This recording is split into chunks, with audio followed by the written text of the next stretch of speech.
everyone, and welcome back to the channel. I hope that you're doing well. Today I'm going to read Genesis chapter 11 and 12, and if time allows, I will do 13 and 14 in this video as well. The Tower of Babel, chapter 11. Now the whole earth had one language and one speech. And it came to pass, as they journeyed from the east, that they found a plain in the land of Shinar, and they dwelt there. Then they said to one another, "Come, let us make bricks and bake them thoroughly." They had brick for stone, and they had asphalt for mortar. And they said, "Come, let us build ourselves a city, and a tower whose top is in the heavens. Let us make a name for ourselves, lest we be scattered abroad over the face of the whole earth." But the Lord came down to see the city and the tower which the sons of men had built. And the Lord said, "Indeed, the people are one, and they all have one language, and this is what they began to do. Now nothing that they propose to do will be withheld from them. Come, let us go down and there confuse their language, that they may not understand one another's speech." So the Lord scattered them abroad from there over the face of all the earth, and they ceased building the city. Therefore its name is called Babel, because there the Lord confused the language of all the earth, and from there the Lord scattered them abroad over the face of all the earth. Shem's descendants. This is the genealogy of Shem. Shem was 100 years old and begot Arphaxad, 2 years after the flood. After he begot Arphaxad, Shem lived 500 years and begot sons and daughters. Arphaxad lived 35 years and begot Salah. After he begot Salah, Arphaxad lived 403 years and begot sons and daughters. Salah lived 30 years and begot Eber. After he begot Eber, Salah lived 403 years and begot sons and daughters. Eber lived 34 years and begot Peleg. After he begot Peleg, Eber lived 430 years and begot sons and daughters. Peleg lived 30 years and begot Reu. After he begot Reu, Peleg lived 209 years and begot sons and daughters. Reu lived 32 years and begot Serug. After he begot Serug, Reu lived 207 years and begot sons and daughters. Serug lived 30 years and begot Nahor. And after he begot Nahor, Serug lived 200 years and begot sons and daughters. Nahor lived 29 years and begot Terah. After he begot Terah, Nahor lived 119 years and begot sons and daughters. Now Terah lived 70 years and begot Abram, Nahor, and Haran. This is the genealogy of Terah. Terah begot Abram, Nahor, and Haran. Haran begot Lot. And Haran died before his father Terah in his native land, in Ur of the Chaldeans. Then Abram and Nahor took wives. The name of Abram's wife was Sarah, and the name of Nahor's wife Milcah, the daughter of Haran, the father of Milcah, and the father of Iscah.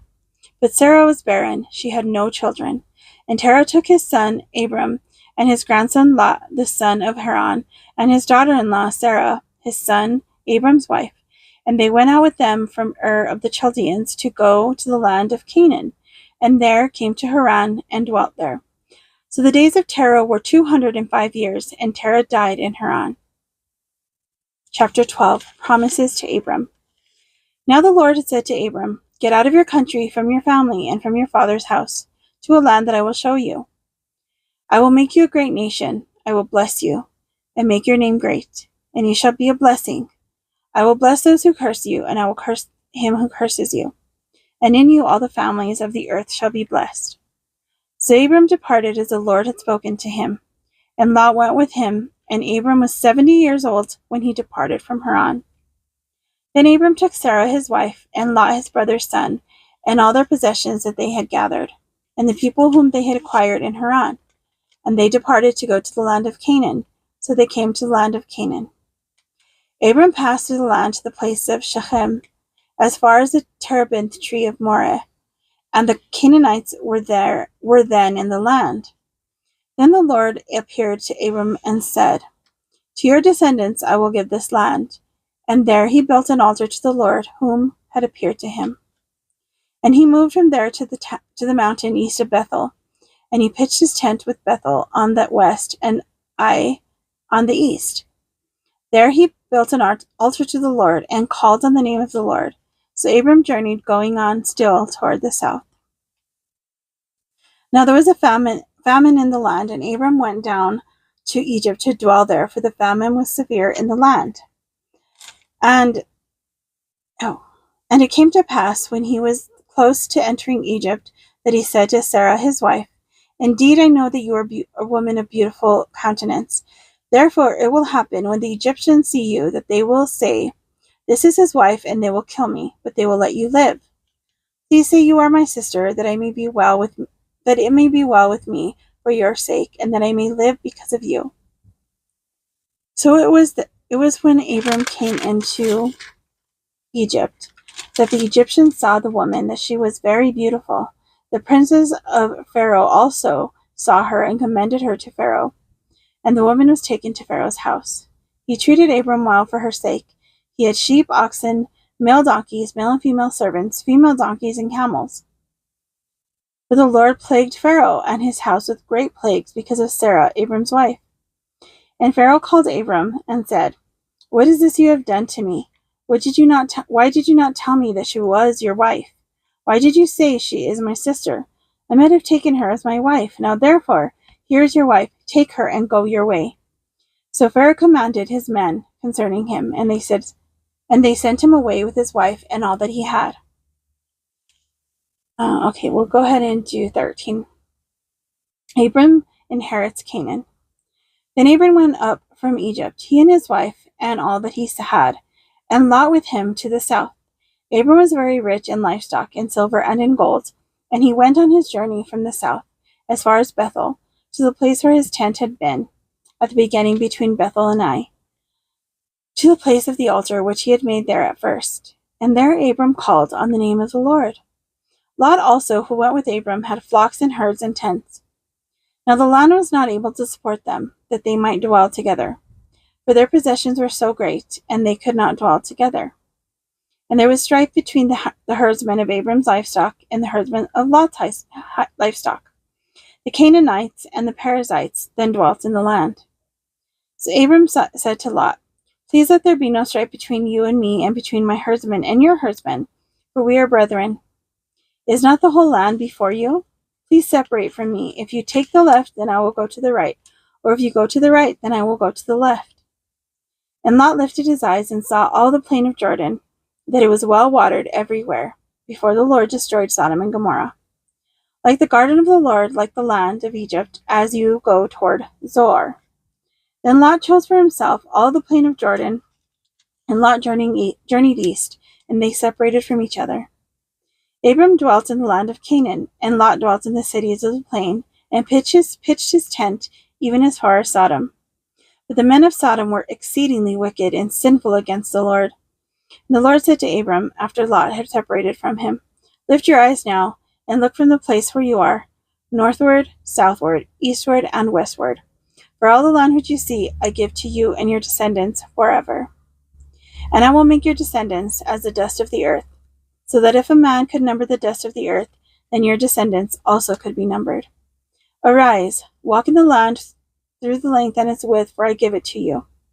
Then Abram moved his tent and went and dwelt by the terebinth trees of Mamre, which are in Hebron, and built an altar there to the Lord. Chapter 14. Lot's captivity and rescue. And it came to pass in the days of Amraphel, king of Shinar, Arioch, king of Elasar, Kedorlaomer, king of Elam, and Tidal, king of nations, that they made war with Bera, king of Sodom, Bersha, king of Gomorrah, Shinab, king of Admah, Shemember, king of Zeboim, and the king of Bela, that is Zoar. All these joined together in the valley of Siddim, that is the salt sea. 12 years they served Kedorlaomer, and in the 13th year they rebelled. In the 14th year, Kedorlaomer and the kings that were with him came and attacked Rephaim in Ashtaroth, Karnaim, the Zuzim in Ham, the Emim in Shaveh Kiriathaim, and the Horites in their mountain of Seir, as far as El Paran, which is by the wilderness. Then they turned back and came to En-Mishpat, that is Kadesh, and attacked all the country of the Amalekites, and also the Amorites who dwelt in Hazezon Tamar. And the king of Sodom, the king of Gomorrah, the king of Admah, the king of Zeboim, and the king of Bela, that is Zoar, went out and joined together in battle in the valley of Siddim against Kedorlaomer, king of Elam, Tidal, king of nations, Amraphel, king of Shinar, and Arioch, king of Elasar, 4 kings against 5.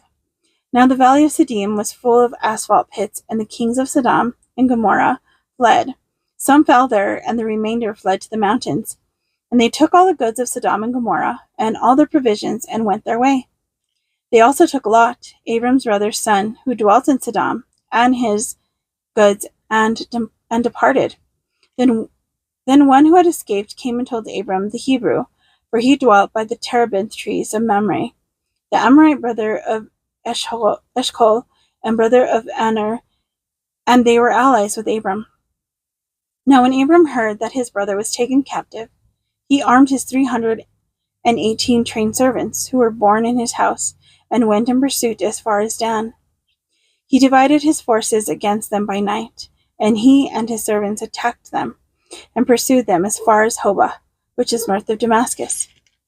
So he brought back all the goods, and also brought back his brother Lot and his goods, as well as the women and the people.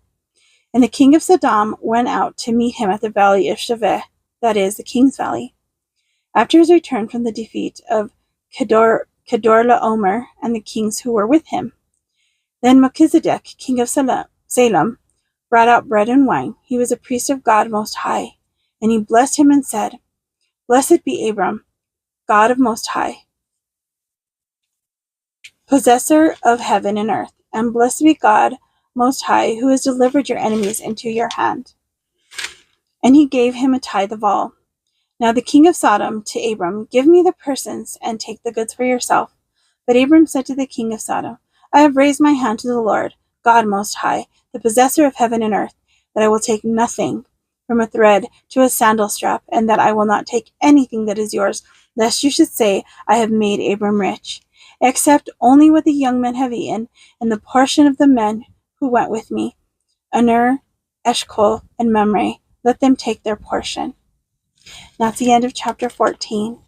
If you guys would like me to read at least 4 chapters each time, let me know in the comments below. This is usually will be about 15 minutes or so for this one. So I will see you guys in the next one. God bless you. Bye.